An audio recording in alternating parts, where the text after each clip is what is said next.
Well, who doesn't enjoy watching established giants duke it out and then have a younger, cocky up-and-comer unexpectedly crash the party? Well, that's what's on today's menu. It's a triple header between two index-based heavyweights. It's the Spider S&P 500 ETF, ticker symbol SPY, and the Invesco NASDAQ 100 ETF, QQQ, going up against a smaller and younger, actively managed Ark Innovation ETF, that's ticker symbol ARKK, right here on ETF Battles. Stick around.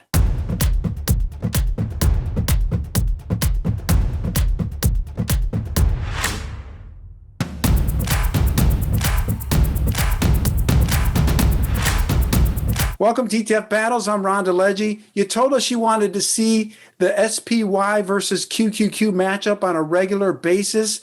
And who are we to deny that request?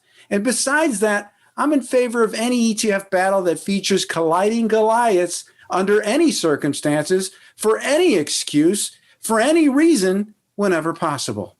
But this time around, we decided to add some gasoline to the fire and to make it a triple header by throwing ARKK into the mix.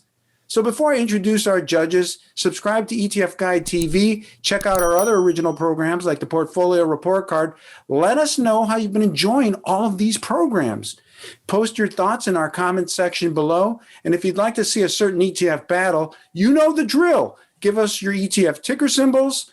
Again, you can do that in the comment section below, or you can do that on our Twitter feed at ETF Guide. One more thing, you can download a battle recap of today's episode.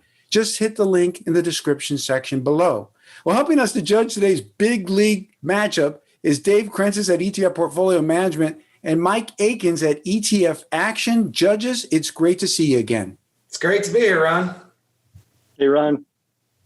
So we got our four battle categories: cost, exposure, strategy, performance, and then the mystery battle category.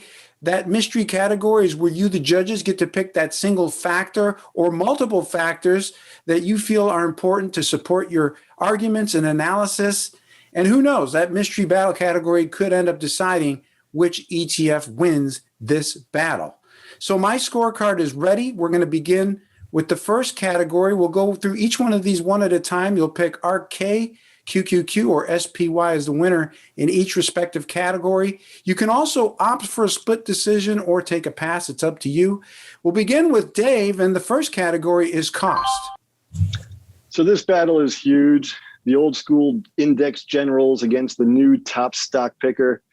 On cost, these passive and diversified S&P 500 and NASDAQ 100 funds charge about 0.1% and 0.2% per year, while the actively managed ARKK has a much higher annual fee of 0.75%.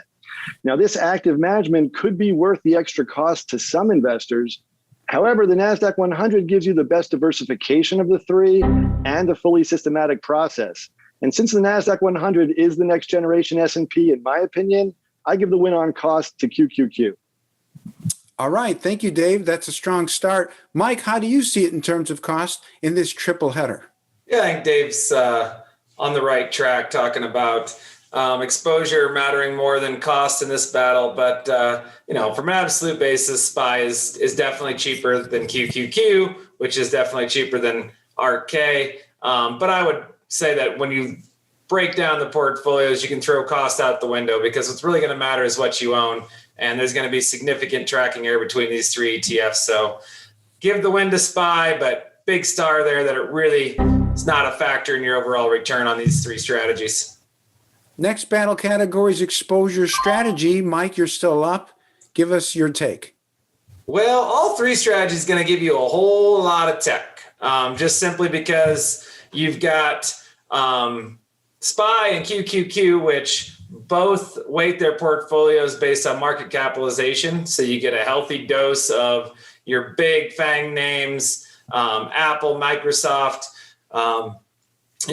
Google, Netflix, Facebook. They're going to make up a huge portion of your portfolio. So you're going to get a lot of that. But ARK is going to take that whole level to another level, not just in pure GIC sector exposure, but tech in general, thinking tech and innovation throughout multiple sectors. So you got to think about it from that standpoint. Now, on an exposure diversification basis, SPY is going to be the best diversified, giving you allocations to all of the market.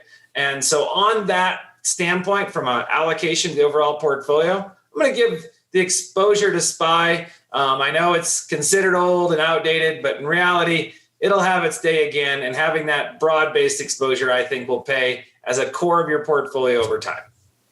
Thank you for that analysis. Dave, you're up next for exposure strategy. How do you see it? For exposure and strategy here, you have two diversified, tech-heavy, aggressive growth indexes versus a far less diversified stock portfolio. This means you're picking between a rules-based, machine-driven approach and a predictive wizard with no curtain. Since the biggest evolutionary trend on Wall Street has been from stock picking to rules-based indexing, I give the exposure win to the more diversified, tech-heavy, and fully systematic NASDAQ 100. So QQQ is your pick. Thank you very much, Dave. We move next to performance. So Dave, you're up. Which of these ETFs on today's triple header wins the battle? So performance is where it really shakes out.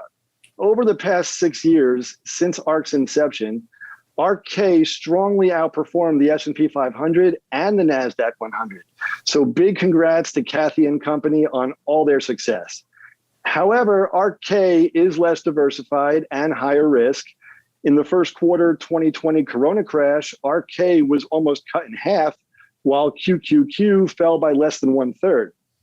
At ETF PM, we don't trade ARK ETFs because the data favors leveraged ETFs and Bitcoin. That means wildcards. The American Dream ETF, NASDAQ 100 3 times, delivered almost double ARKK without taking the risk of active management. Kathy might not pick the next Tesla, just as NVIDIA and Bitcoin are not top holdings in ARKK. And it's shocking to see that the passive semiconductor 3 times Soxel delivered 4 times the gain from ARKK. And as for Bitcoin mania, we've been pounding the table on Bitcoin since last October, shortly after Michael Saylor joined the Raoul Pal Bitcoin crusade. Now, the public quotation of the Bitcoin Trust started 6 months after ARKK launched. And over this slightly shorter period, GBTC delivered almost 122 times your money. Bitcoin left everything in the dust by miles. GBTC actually returned 17 times the total return of ARKK. Sure, the downside risks in Bitcoin and leveraged ETFs are much greater, but so are the returns at times. That said, be sure to use these most volatile securities extra slowly and cautiously. At ETF PM, our aggressive growth allocations are currently trading other securities just mentioned, but for this battle, I give the performance win to ARKK. Very good. Thank you, Dave. Those are some wowzer performance numbers. And Mike, you're up in terms of performance. How do you see it shaken out between these 3 ETFs? See if I can gather myself from the amount of risk that was just spewed at me at one moment. Let's see here. From an absolute performance perspective, looking backwards, it's going to be in the order of ARK, then Qs, then SPY, and the differences are astronomical. I very much like the ARK portfolios. We actually have it as an anchor allocation in our global thematic models. But at the end of the day, valuations do matter. I'm going to get into this a little bit more in the next category. But if you look at these portfolios, these current levels, we're trading in la land. And a lot of these, Qs is bad enough at 5.5 times last year's sales, but I can get there. Kathy's portfolio, the ARK team's portfolio, is currently trading at 12.5 times last year's sales within the overall portfolio. That is up from 3.5 times last year's portfolio for the exact same companies a year ago. Yes, these companies are seeing very big growth in their revenues. Their estimate growth are very impressive. But you've had a 400% expansion in multiples relative to 30-40% growth in revenues. There's a whole lot of things that have to go right for those valuations to continue being there. So from that perspective, looking forward, I'm going to go with the good old-fashioned SPY, giving it the nod to the future, the reopening trade, having allocations to the cyclical economy, and that's thinking about it right now. Come back to me in 10 years from now. I think the companies inside of ARK most certainly are going to deliver that, but I think current levels, suggest caution across a lot of these very shiny object type portfolios. Very good. Thank you, Mike. And our next battle category is the mystery category. And this is where our judges get to pick that one factor or multiple factors that they feel are important to today's conversation and battle. So, Mike, you're still up. So what is your mystery battle category and who wins it? So my mystery category, I alluded to it, and talking about performance is really just fundamentals and valuation.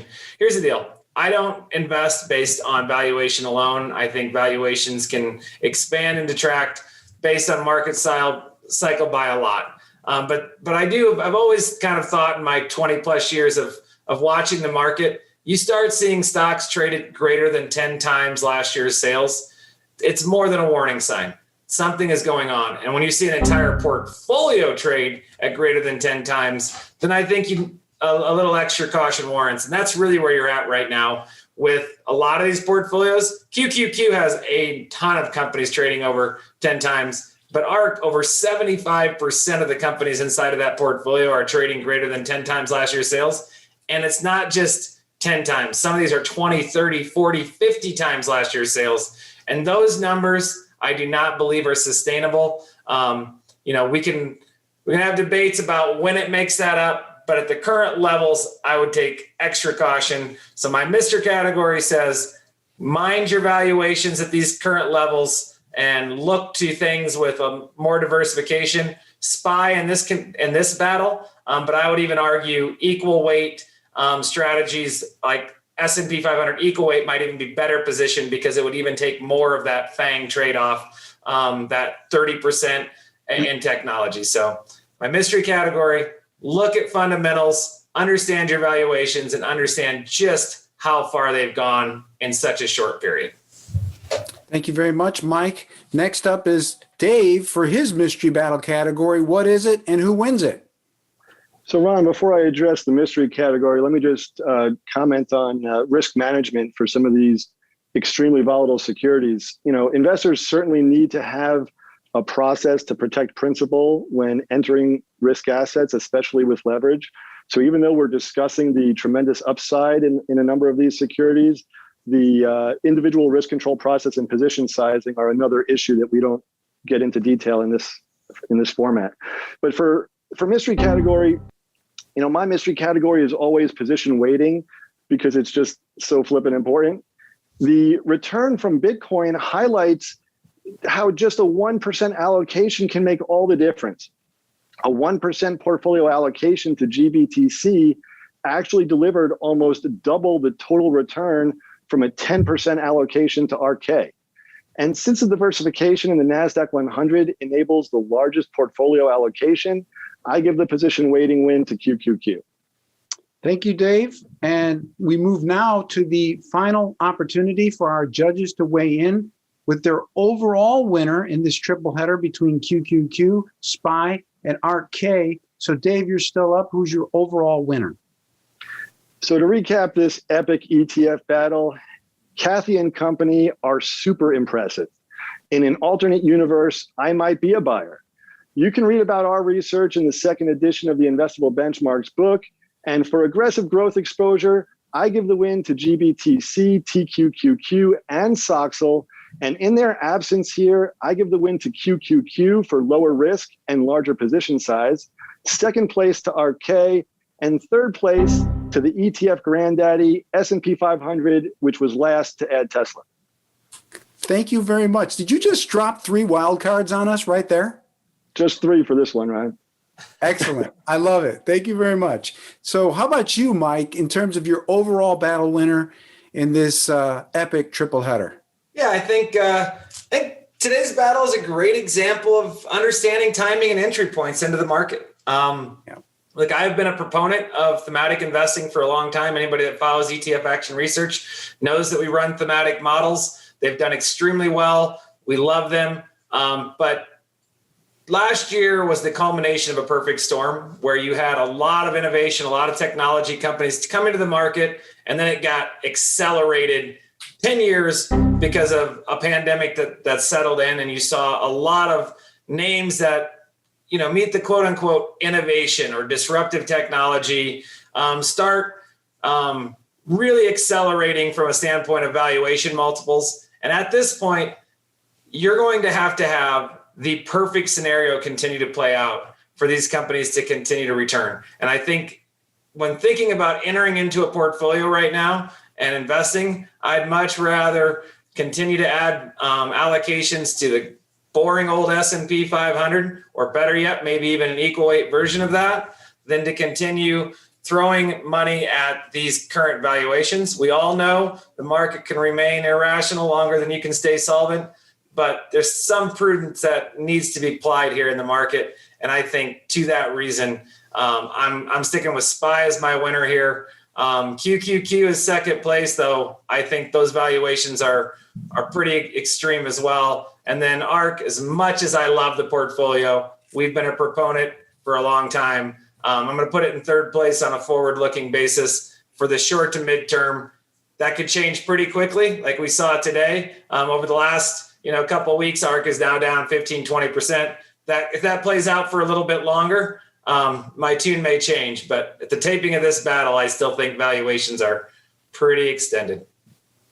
Well, thank you very much, judges, for weighing in. And according to my battle scorecard, this is a split decision, with QQQ getting Dave's vote in terms of a cost exposure strategy, and then the mystery battle category, as well as Dave's overall winner. And Mike, for you, it was pretty much a clean sweep for SPY for all the former reasons that you mentioned. And some things that jump out at me about today's matchup. First of all, active management to me has always been a multidimensional bet. You're betting on a curated portfolio that's going to do better than index-linked ETFs. And then you're also betting that the active manager's time on the job is going to perfectly match your investment time horizon. And seldom does that happen, people. Never mind if ARK's going to outperform indexes from this point forward. How much longer is Cathie Wood going to be managing ARKK? I mean, she's going on 65, and some of us quit because we're forced to quit. Some of us quit because we want to quit. And I think about Peter Lynch. Now, I'm not trying to make any trouble here. I'm just asking some tough questions. So learn from history. Is Cathie Wood the next Peter Lynch? The Magellan Fund, when Peter left, was never the same. And so I think it could be that said of many active funds in that situation when you've got an all-star managed portfolio and the portfolio manager suddenly leaves.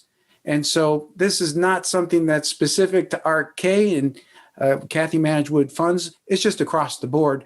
And then the other thing that you guys both brought up, talking about risk, ARKK has done tremendously better, but it's also a smaller portfolio. It's concentrated and, of course, a higher risk portfolio relative to the other two competitors that we examined today. So thank you again, judges, for helping us sort through this epic battle. It was tremendous. And I want to throw this out to our audience. What did you think about today's battle? Post your comments below in our comment section and give us your thoughts. Also, if you'd like to see a certain ETF battle, hit us up on our Twitter feed at ETF Guide. You can also post your ticker symbols in the comment section below. Thanks for watching. I'm Ron DeLegge. And until next time, watch the battle before you invest right here on ETF Guide TV.